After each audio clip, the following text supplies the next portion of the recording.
what's occurred over the past week that totally misconstrues what you do? So we, our organization, the Reintegrative Therapy Association, released some videos on YouTube showing what this process looks like and talking about the published research. Generally, those videos were centering on Dr. Pela's research and her research findings. And after gaining a fairly large number of views, YouTube in the dead of night on one Friday night, they shut down the entire channel. They suspended it. I had one appeal. I wrote to YouTube and said, look, we're a 501c3 nonprofit. We use the exact same treatment methods for males, female, heterosexual, homosexual, it doesn't matter. And all of the videos show treatment protocols that are evidence-based, published in peer-reviewed studies. That didn't matter to them. They shut down the entire channel permanently. They banned everything, all the information, all references to Dr. Pela's work. And that's what this is really about. It's big tech suppressing science about this issue, about sexual fluidity. And all references to Dr. Pela's work were just scrubbed from YouTube's record. And that's important because it really speaks to how big tech is shaping the public. They are picking and choosing what scientific information we're allowed to talk about. And in doing so, they're shaping public opinion and arguably possibly spreading medical misinformation, health misinformation to the public, giving people only partial views about what the peer-reviewed evidence actually shows. And that takes away rights and choices from the individual. Many people use YouTube to look up information, rightly or wrongly, but they use it for information about their own mental health. And so that deprives the public. I would even go so far as to say the people who are the most dispossessed in this regard are individuals who were sexually abused. 1/3 of my clients are men who were sexually abused. And they believe, and others are free to disagree, but they believe that those abuse memories had an impact on their sexuality. And they deserve the right to have access to treatment information. It's not just these individuals saying it. The American Psychological Association stated in their Handbook of Sexuality and Psychology, if anyone is really interested, I know people on this channel want to do a deep dive. It's in volume 1, page 610 to 620. They go through an analysis that linked childhood sexual abuse with subsequent male same-sex attractions. And that information was based upon, in part, a 30-year longitudinal study of documented sex abuse victims.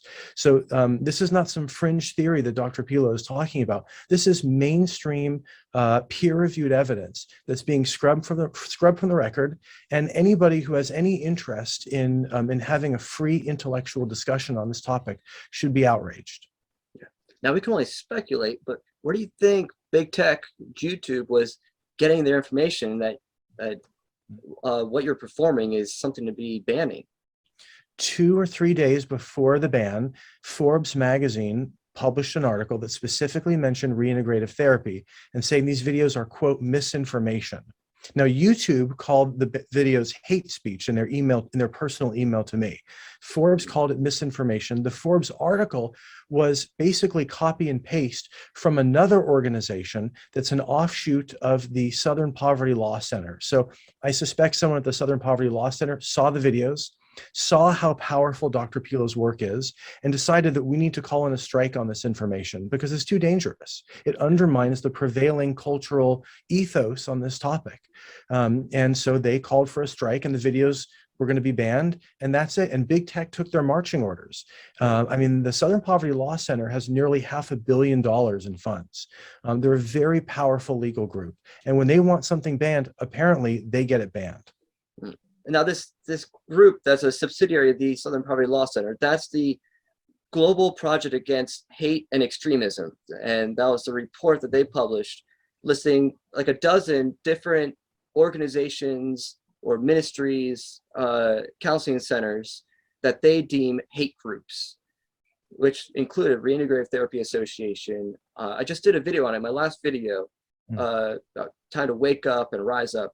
I addressed that right there. All these organizations like the Alliance for Therapeutic Choice, Restored Hope Network, different counselors I know were in that list.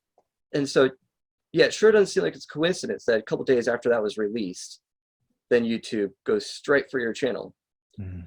And think about what the content was too. Your content was simply demonstrations of the work you do, and just explaining the science behind it, explaining the process, showing that you're using mainstream approaches. This is not some bizarre, exotic techniques. We're not using holding therapies or rebirthing, or not using shaming or beating the Bible over people's heads or anything bizarre and actually non-therapeutic.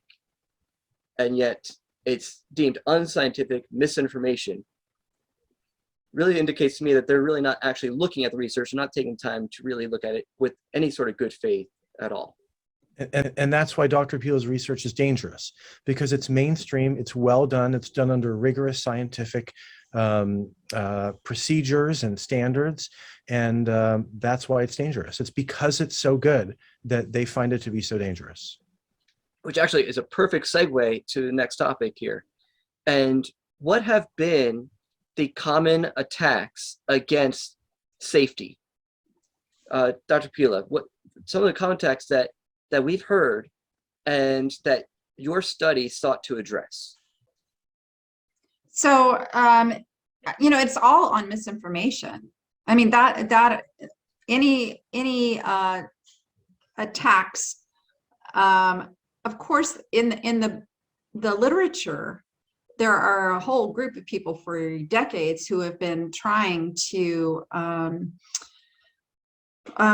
really trying to block people's autonomy in seeking help when they have they're experiencing unwanted same-sex attraction, particularly, but anything that is any desire to explore their sexuality in these ways. And the research, and I'm going to research that has been done and has been used by professional organizations to actually create standards is qualitative, it's retrospective. Now, and qualitative means that it's not empirical data. There are no experimental designs.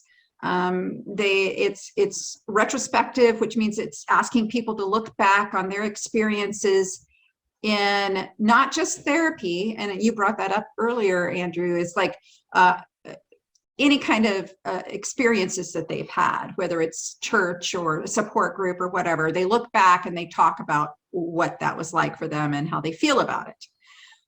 And most often they recruit participants for these studies by looking for people who say that they didn't like it. And then they call this evidence. And I always say this, my undergraduate research methods students would understand that this is not legitimate research. It's not, but this is what the APA guidelines have been built on. And I'm calling out the APA here because they've literally built guidelines based on research that's not about therapy and research that's not empirical. Yeah. I think I'm mostly referring to the Schindler and Schroeder study. Schindler and Schroeder, and most lately Blosnick has been influential with the APA. 80% of those participants in that study did not receive psychotherapy, but they're using it as a standard to influence standards of psychotherapy. Yeah, which we can do. I want to do at some point a whole video just on what we learned when we reanalyze the data from the Blosnick study, and even Schindler and Schroeder study. Even that one, as critical as they came with the original recruitment strategy and their bias that they obviously had, their study actually shows evidence of the therapy helping, or whatever counseling helping and actually reducing suicidality. But yet that's the main study that the APA used in their 2009 task force report to say that SOCI is dangerous. Right. So the irony. But yeah. The two main criticisms I want to point out, and that really your study addresses, are that safety, therapy used to explore sexuality attraction or sexual attraction fluidity is harmful, and that it doesn't help, that it's not effective, it doesn't actually achieve its goal. Yeah. So those are two main criticisms we've had, that it's harmful and ineffective. Yeah, those are the claims. Yeah, those are the Yes. claims Yeah, that's from that research. That research is seeking to provide evidence for that, but it's not designed to provide evidence for that. Yeah. So, and all the past studies have been retrospective. So we've had no prospective studies that measure anything prior to someone beginning treatment and then afterwards to see, well, that's what an experiment actually does, is to really rule out other variables and see, did this intervention do what it claims it's supposed to do? right. And did it cause any harm or lack of benefit at least? Right. So we've had no actually prospective studies done. At the same time, we've had retrospective studies that report harm or lack of benefit, and as well as some retrospective studies that report benefit. Right. So it's kind of like they cancel each other out. Right. Right. So right. you want to do a study that really answered these questions a little more definitively, no matter what the answer would be. Right. Correct? Absolutely. Right. Yeah. And APA rightly criticized, or not, actually said, well, there's not really good, strong empirical research on this. So their solution was to not do it then, and don't do any research, because after all, there's no research to show that it's safe. So we can't do it to do the research. I mean, it's been really amazing. And we decided, no, actually we need to find out, we need to provide evidence. So this study was the first prospective research on this, the first prospective and empirically designed study of this type anyway, but the first prospective one, where we measured people all the way along before they started therapy and then on through and we measured, as you were talking about, their well-being. How did it help them or harm them, and then was it effective? Did people actually have some experiences of sexual attraction fluidity?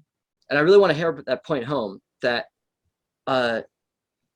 the 2009 task force report from the APA admitted that there are no studies of sufficient rigor to tell us whether or not modern versions of SOCI are beneficial or harmful or effective or not effective.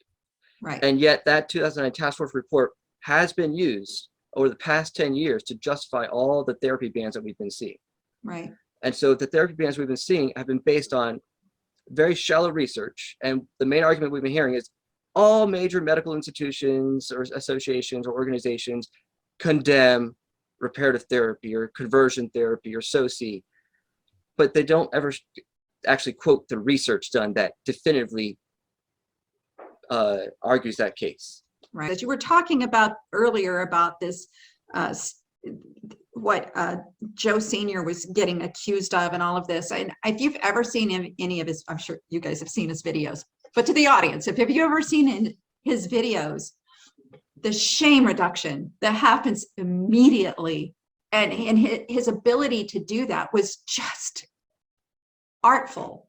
And Yes. and it's like, it's the utter irony of one of the other accusations we get is that we use shame in the counseling. We're shaming these clients, and yet the very purpose of this counseling is to reduce the shame. And so it always irks me. I know. So much. You can't get any more shame reducing than the work that you guys are doing. I could tell story after story of clients. I just was telling Dr. Nicolosi the other week about a client who he just was telling me about how after one of our sessions, he broke down in tears because I was the first person in 27 years of his life that ever affirmed him as a man. I'm feeling it right now, just talking about all his life, never been told that you're a man and you're masculine.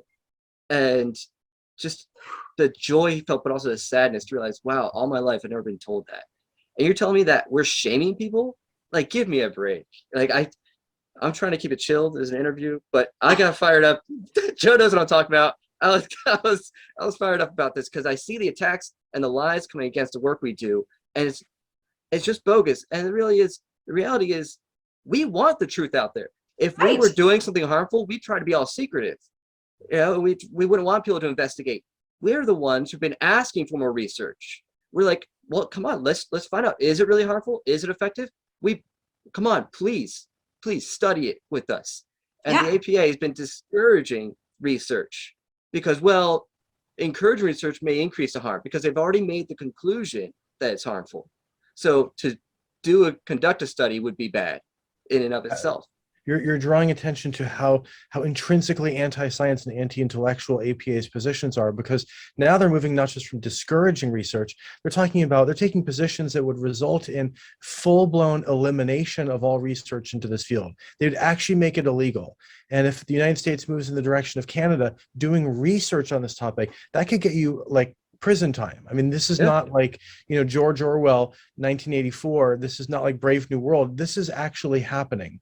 And so we're not just seeing the repression of clients' rights, but we're talking about more than stymieing research. It's a full elimination of research. And basically the message to clinicians and clients and the general public is you will not ask questions and we will not answer your questions. You will think as we'll tell you to think. And this is part of a broader movement. You're not going to do this research.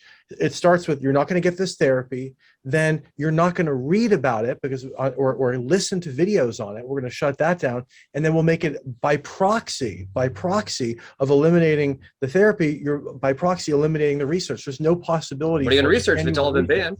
How could Dr. Pela or any other researcher do this? Yeah, if the therapy's been banned. So it's a total elimination of the discussion. And it goes to show, I mean, what kind of a person, what kind of an individual would want to silence an argument? Only a person who themselves have a very weak argument. If you feel strong in your argument, you're fine with intellectual discussion. You know that no one can get a good education if they're only hearing one point of view on a topic, specifically a scientific topic. At the nexus point of sexuality and ethics and religion and culture, but to shape the discussion in such a way where individuals can only hear one side, it goes to show that the proponents of that approach probably know deep down they really don't have an argument. I mean, think about the hypocrisy to say that sexuality is fluid, but it can't be fluid toward heterosexuality. Think about the hypocrisy of saying that therapy is a powerful mechanism of change, but it can't be powerful when it comes to sexuality. That makes no sense. And as soon as the public sees that, they see how laughable this position is. So of course they have to shut down discussion. Otherwise people will see the truth. Yeah, and this reminds me of in the 2009 APA Task Force report, it said we oppose SOCI, because that's what they're calling it there, because there are no training programs, no ways of being trained in it. But we also discourage training in it. So it's like, right. So we're not going to condemn it because there's no training you get, and you're not even allowed to do training in it. Mm-hmm. There's a lack of definitive science, and we'd like to keep it that way. Right. Yes, exactly. Amen.